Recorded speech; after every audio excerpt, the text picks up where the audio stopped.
Se milhares desses vulcões estivessem ativos, podemos começar a imaginar o efeito destrutivo que um dilúvio universal poderia causar na topografia da superfície da Terra. Isso nos leva a perguntar: poderia um dilúvio universal, conforme descrito na Bíblia, ser capaz de explicar outros fenômenos geológicos, tais como o Grand Canyon? Alguns geólogos de bom grado acreditariam que os depósitos sedimentares foram assentados há milhões de anos. Mas o que querem que acreditemos não é absolutamente verdade. Acontece que a geologia do Grand Canyon se adapta a um modelo baseado na ocorrência de um grande dilúvio universal. Numa tentativa de se saber de onde vieram as águas do dilúvio, para onde foram depois do dilúvio e que acontecimentos geológicos ocorreram durante o dilúvio, procuramos Dr. Walter Brown, ex-chefe de estudos científicos e tecnológicos na Universidade de Guerra Aérea e um professor assistente da Academia da Força Aérea dos Estados Unidos. Seu desenvolvimento da teoria da hidroplaca fornece ao subsídio que desvenda muitos mistérios acerca do dilúvio e seus efeitos.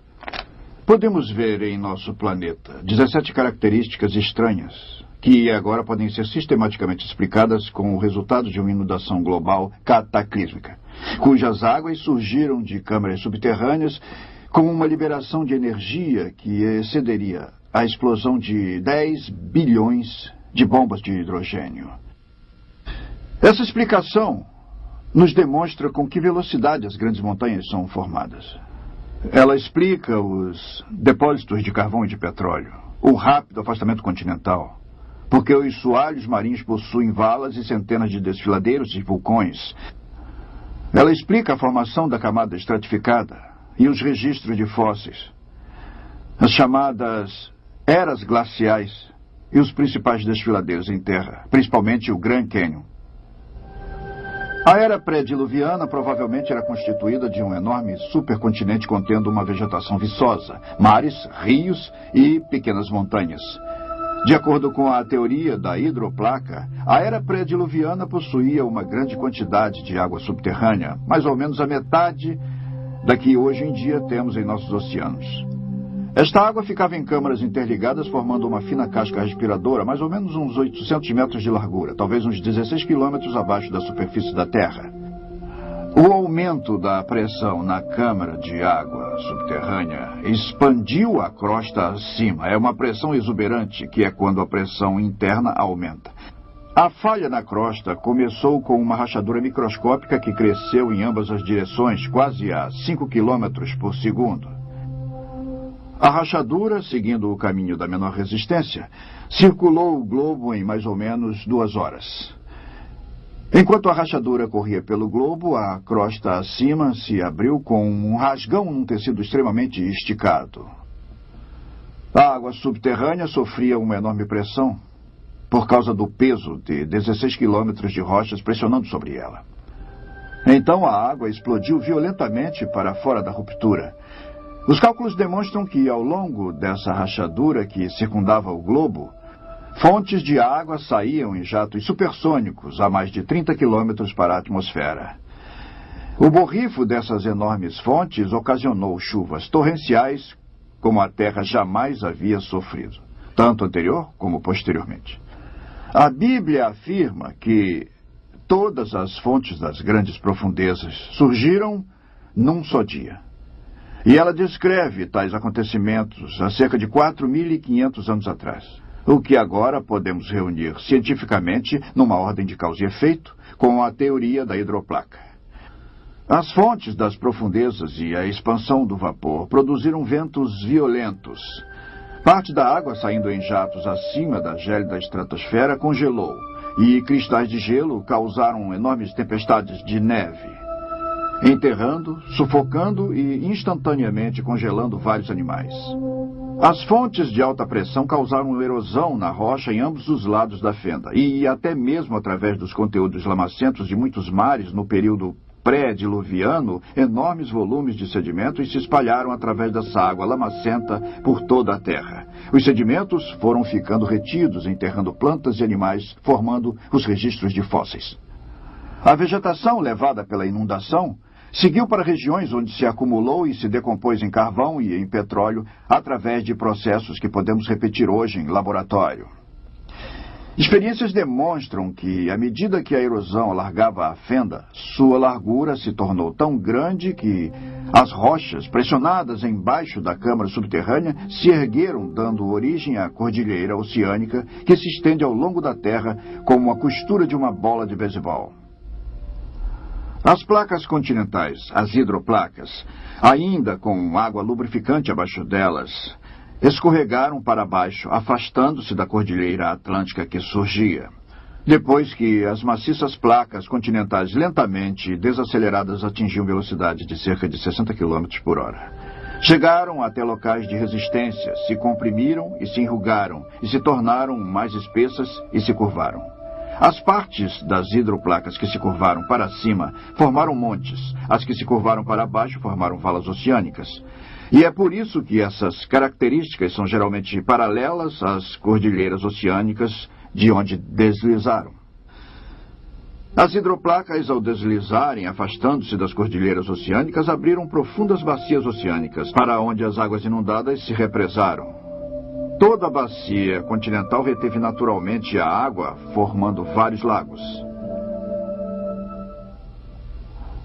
Cada lago, formado por chuvas ou por águas drenadas de elevações maiores, derramou sobre sua margem na parte mais baixa de sua margem, ocasionando a erosão de um pequeno entalhe na margem, permitindo que mais água fluísse pelo entalhe com maior rapidez, fazendo os depósitos sedimentares ficarem mais profundos.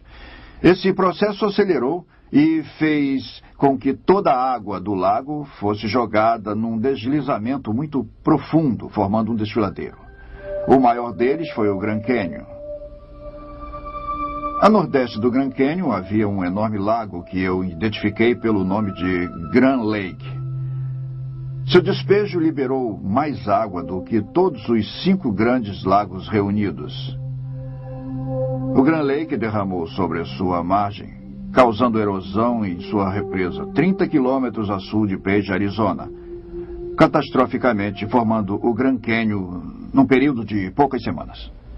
O assentamento acelerado de depósitos de inundação através da ação da maré significa que houve pouco tempo para que a erosão ocorresse entre camadas sucessivas. Na escala de tempo longo, defendida pela teoria evolutiva, deveria haver considerável evidência encontrada relativamente à erosão e ao preenchimento através de formações geológicas sucessivas durante os eventos atmosféricos ocorridos ao longo de milhões de anos. As camadas geológicas do Grand Canyon são notáveis por demonstrar pouca ou nenhuma evidência de erosão entre as diferentes camadas. Ao invés disso, vemos formação de camadas do tipo panqueca, o que é bastante consistente com o rápido depósito vislumbrado pelo modelo do dilúvio. A erosão não ocorreu até que todas as camadas houvessem sido depositadas. Mas com que velocidade poderia o próprio desfiladeiro ter sofrido uma erosão? Assentamentos recentemente depositados mostram que ainda não endureceram totalmente a rocha, o que permite supor que a erosão do desfiladeiro possa ter ocorrido de maneira bem mais fácil do que se tivesse endurecido a rocha, como a teoria evolutiva presumiu. No entanto, sob as condições certas, a água pode abrir seu caminho através das rochas mais duras, tais como os granitos no fundo do Grand Canyon. Tais condições envolvem a cavitação. Cavitação é o processo de pulverização da rocha associado com fluxo de águas maior do que 30 metros por segundo. À medida que a água flui através das formações irregulares até o canal do leito rochoso, bolhas de vácuo são produzidas, provocando golpes na superfície do leito rochoso, literalmente convertendo as rochas em pó. Um exemplo moderno da rápida erosão do leito rochoso através da cavitação nos vem da represa Glen Canyon, no Rio Colorado, pouco acima do Grand Canyon. O excesso de neve vindo da alta região da parte superior da bacia do Colorado no final da primavera de 1983 ocasionou um vazamento excessivo que despejou águas no Lago Powell. a velocidade de até 50 mil metros cúbicos por segundo. Esse despejo acelerado ameaçou inundar a represa Glen Canyon. Para controlar esse acúmulo de despejo de água, a hidroelétrica funcionou a toda capacidade, liberando 9 mil metros cúbicos de água por segundo através de suas turbinas.